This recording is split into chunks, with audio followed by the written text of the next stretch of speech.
Please give a warm welcome to Mr. Yang Bing and Xi Yang.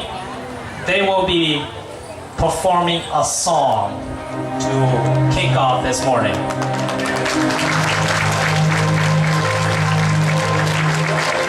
Dia kan dia, jaga dia tu kopi,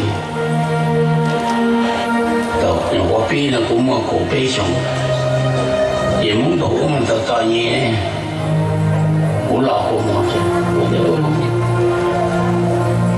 udah mua, tahu mung euro itu ni mung dia, tu mua kopi song dia, ulah pun sada rong se. Cú bộ á chỉ tàu rồi giống này có muốn đi muốn tới gì nào nữa giờ con đó đó họ cũng muốn chơi tiền gì đó muốn cho chơi đồ muốn tiền này vậy nó là thế nó chỉ cú cho chơi thì bùi trang trai thì bùi đâu muốn cho đi là muốn ít bộ bộ gì chỉ mỗi tay hay mua được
tua nhỏ nhỏ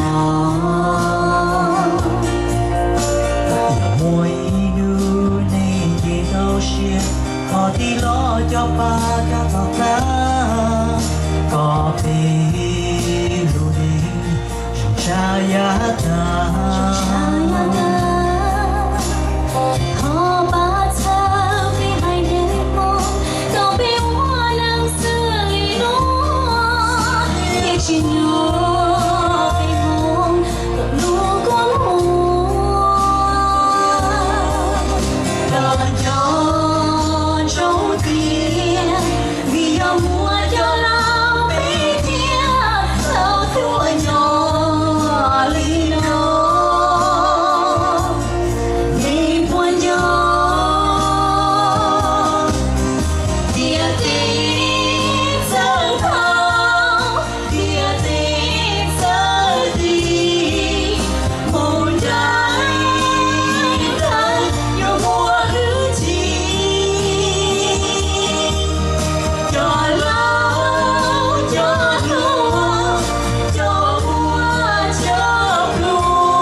Thank you.